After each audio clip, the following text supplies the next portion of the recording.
Number 1. Cunningham was last seen by her neighbors at a residence in the 100 block of Palmetto Avenue in Merritt Island, Florida on October 18, 1992. She was in the process of moving to Ocala, Florida to be near her sister. She had gotten a house there and had been moving her belongings to it. This was supposed to be her last trip to Merritt Island. She spoke to her sister on the phone twice on the day after her arrival, and their conversations were normal. Cunningham has never been heard from again. Her car was found parked in her driveway after her disappearance, and there was no evidence of a struggle or a break-in at her home. Her belongings were all there and neatly packed, and the bedsheets had been washed and neatly folded.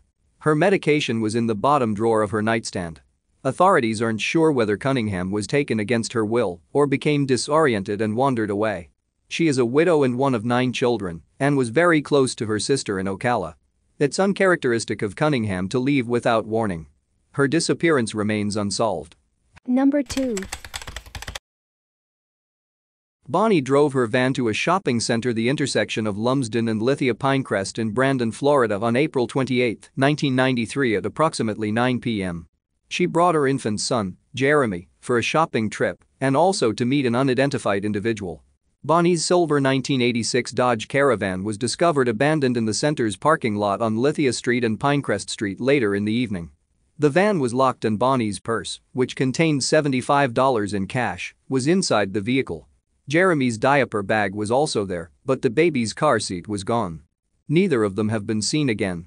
Bonnie withdrew $15,075 from her bank account days before she vanished. She gave it to a man who lives near her parents' home, whom they suspect was involved in her disappearance. He has not been charged or publicly identified. Bonnie had inherited a large sum of money, possibly as much as $50,000, from her grandparents. The majority of the money is still in her account. She worked as a nanny at the time of her disappearance and dreamed of running a horse farm. Foul play is suspected in Bonnie and Jeremy's cases. They resided in Lithia, Florida in 1993. Bonnie's mother had them declared legally dead in 1999. Their cases are unsolved. Number 3. Gabrielle disappeared from Fort Lauderdale, Florida on August 2, 2010. She was abducted by her non-custodial mother, Leslie Sheila Delbick. Leslie and Gabrielle's father, Christopher Dahm, finalized their divorce in June 2010 after a marriage of less than 2 years.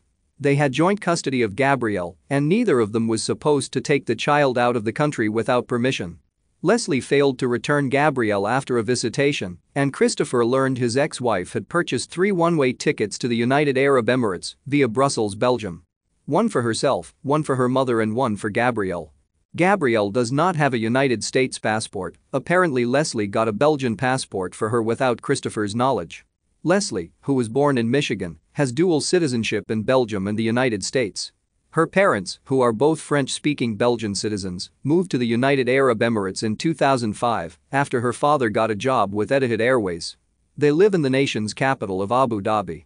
The State Department confirmed that Gabrielle was there as well. In August 2011, a full year after Gabrielle's disappearance, Leslie and her mother, Janine de Ridier, and father, Felipe Delbick, were indicted for international parental kidnapping. Federal warrants were issued for Leslie and Janine on June 21, 2011. If any of them attempt to travel internationally, they will be arrested. Photographs of Leslie, Janine and Felipe are posted with this case summary. Leslie's date of birth is April 27, 1980, making her 29 years old at the time of Gabrielle's abduction. She's described as Caucasian, 5'8" and 130 pounds, with brown hair and green eyes.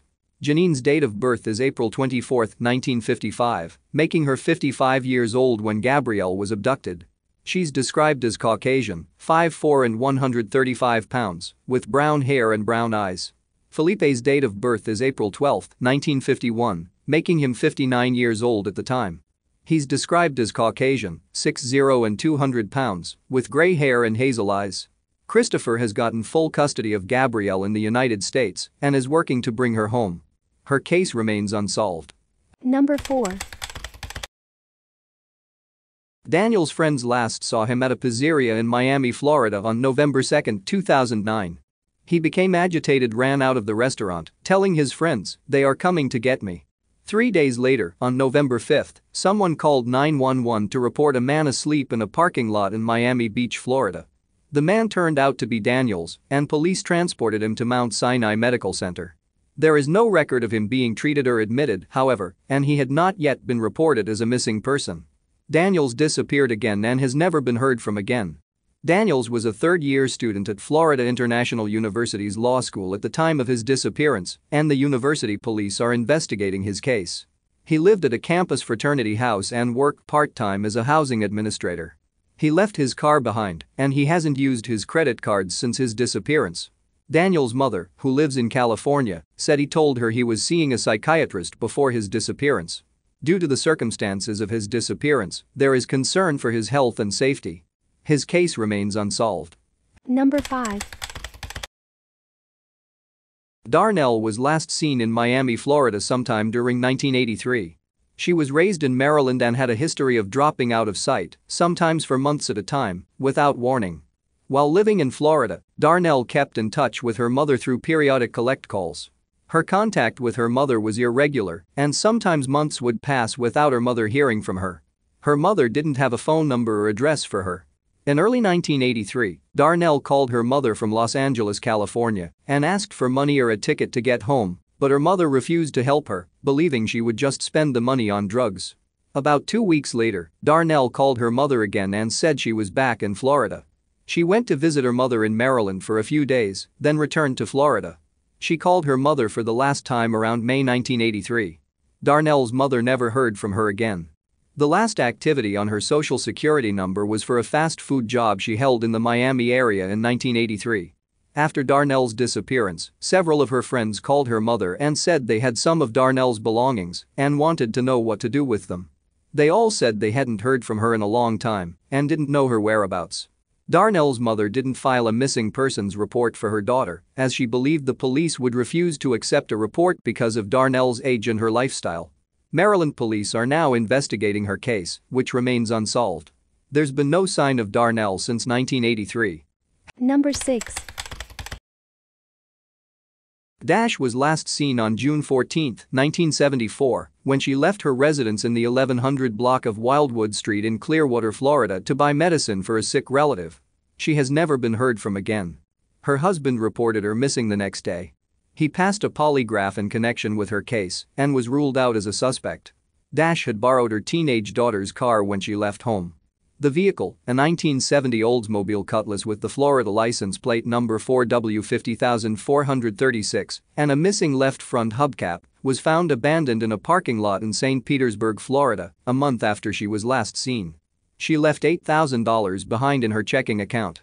Authorities believe Dash's case may be related to the disappearances of Donielle Johnson and Retha Hears.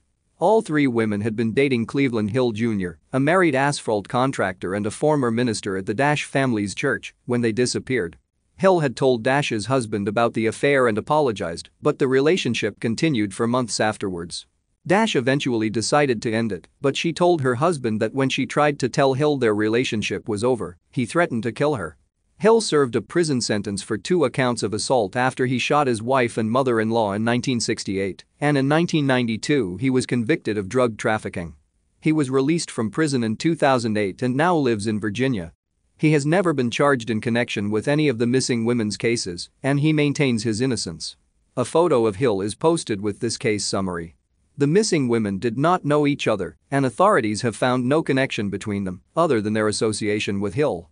Foul play is suspected in all 3 cases, which remain unsolved.